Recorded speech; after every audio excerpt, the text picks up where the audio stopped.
TSN2 is a multiplex channel of the Canadian English language category C cable and satellite specialty service, the sports network that is owned by CTV Specialty Television Inc., a joint venture between Bell Media and ESPN. It was launched in its current form on August 29, 2008. The Canadian Radio, Television and Telecommunications Commission had approved a separate TSN2 channel in 2000, but was never launched due to a prohibition on live programming. The authority for this channel expired in 2004 and was never reapplied for, so the present TSN2 is not directly connected to the 2000 license. TSN2 operates under the same CRTC license for TSN as a whole, which originally meant that TSN2 was restricted to a few hours of live programming a day, with all other programs on a 3-hour tape delay from what was then TSN's main feed. With the early 2010 implementation of new conditions of license from the CRTC which permit multiple feeds with no limits on additional programming, the tape delay is no longer observed, and other original or repeat programming from the TSN and ESPN libraries air alongside live events. Unlike TSN's other feeds,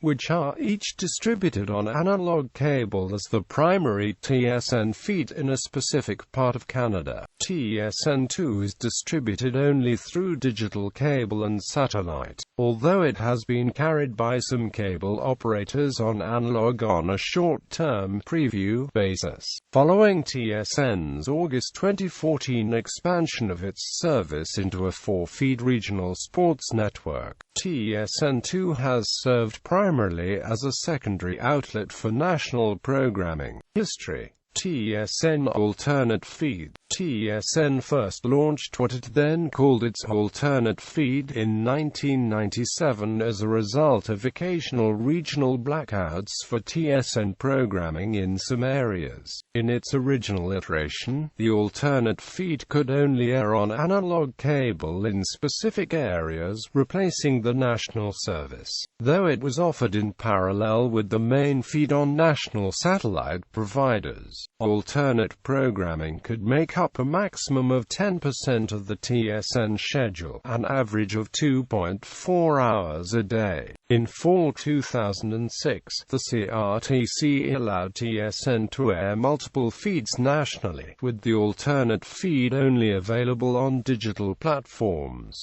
as had previously been permitted for Sportsnet's regional feeds. In essence, this meant that for digital cable and satellite subscribers, TSN now had 2 channels on which to air programming. The broadcaster's use of the alternate feed changed significantly following this decision, as the alternate feed began to carry a much larger number of live events that could be aired nationally when the main feed was carrying another ongoing event. Launch of TSN2 on August 6, 2008. The Globe and Mail announced that the TSN alternate feed would be replaced by a new network known as TSN2. The new channel promised major league programming throughout the day, and would have extensive coverage of auto racing and tennis. Unlike the existing TSN alternate feed, which was available free of charge, service providers would be required to pay extra in order to carry TSN2, and providers that had not yet agreed to carry the new channel were required to stop carrying the alternate feed in August 2008.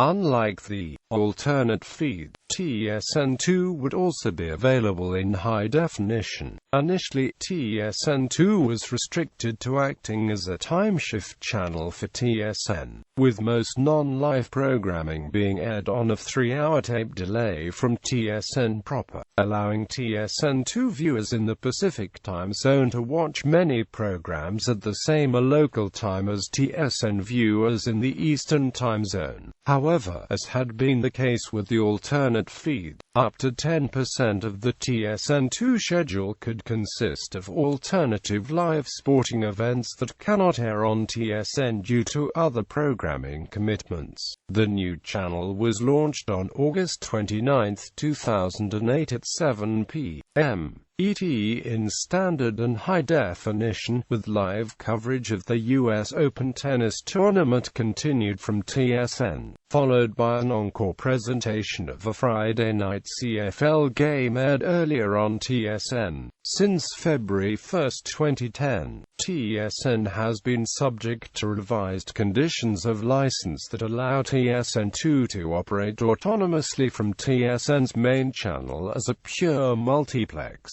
TSN launched 3 more multiplex channels, TSN3, TSN4, and TSN5, on August 25, 2014, serving primarily as regional feeds of TSN programming. Upon its launch, TSN2 promised that it would air over 800 hours per year of live events, and that it would also feature repeat broadcasts of live events that were shown by TSN earlier in the night. Repeat broadcasts of TSN's original programming would fill out the schedule. TSN2's alternative programming typically consists of National Basketball Association games featuring the Toronto Raptors, and NASCAR Xfinity Series races.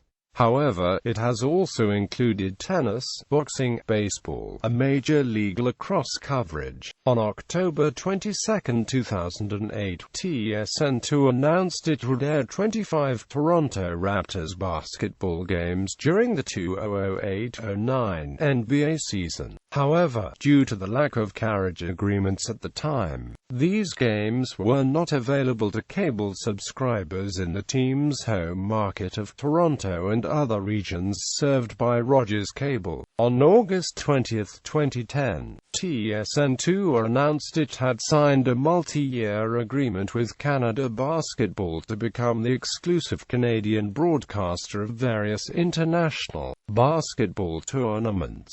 Under the terms of the 2-year deal, TSN2 was the exclusive broadcaster of the 2010 FIBA World Championship, 2010 FIBA World Championship for Women, FIBA Americas Championship 2011, and FIBA Americas Championship for Women 2011.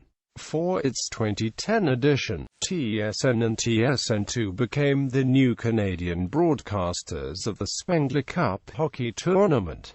TSN2 will broadcast most of the tournament's games. On October 27, 2011, Bell Media, TSN and TSN2 announced that they had secured broadcast rights for FIFA Soccer from 2015 to 2022. The rights include 2018 FIFA World Cup, 2022 FIFA World Cup, and 2015 FIFA Women's World Cup. On February 18, 2013, TSN2 introduced simulcasts of 2 shows from TSN Radio, Mike Richards in the Morning, and the new TSN Drive with Dave Naylor. In January 2016, TSN2 simulcast ESPN2's Megacast Film Room coverage of the 2016 College Football Playoff National Championship. Carriage providers that carry TSN2 include Access Communications, Bell Alliant, Bell TV, Cogeco, Eastlink, Rogers Cable, SaskTel, Shaw Cable, Shaw Direct, Videotron, and a number of independent cable systems. Rogers Cable, which serves much of the Greater Toronto Area, notably did not carry TSN2 from its launch, leaving cable viewers without the ability to view the select Toronto Raptors NBA games that TSN2 aired in the team's own home market in the season following the launch. After months of negotiations, TSN2 was finally added to the lineup in May 2009. The apparent impetus for the deal was a planned broadcast of 3 key mid-May games between the Toronto Blue Jays and Boston Red Sox on TSN2. The Blue Jays are owned by Rogers Communications, as is Rogers Cable. Regulatory status. The Globe and Mail reported on September 15, 2008, that the Canadian Broadcasting Corporation and Score Media made a complaint to the CRTC accusing TSN2 of exploiting the rules which allow time-shift feeds for the West Coast, subject to regulatory requirements restricting the amount of alternate programming that can be shown on alternate feeds. John Levy of Score Media claimed that TSN2 should not be allowed to sell new advertising on the network based on their interpretation of the rules. However, these complaints were dismissed by the CRTC. Soon after TSN2 was launched, the CRTC announced a proposal to remove genre exclusivity protections for mainstream sports and national news channels in the near future. As a byproduct of the decision, TSN would be allowed to use streamlined conditions of license, which states that the service may offer multiple feeds, without any restrictions on alternate programming. TSN was officially permitted to use these streamlined conditions of license on February 1, 2010.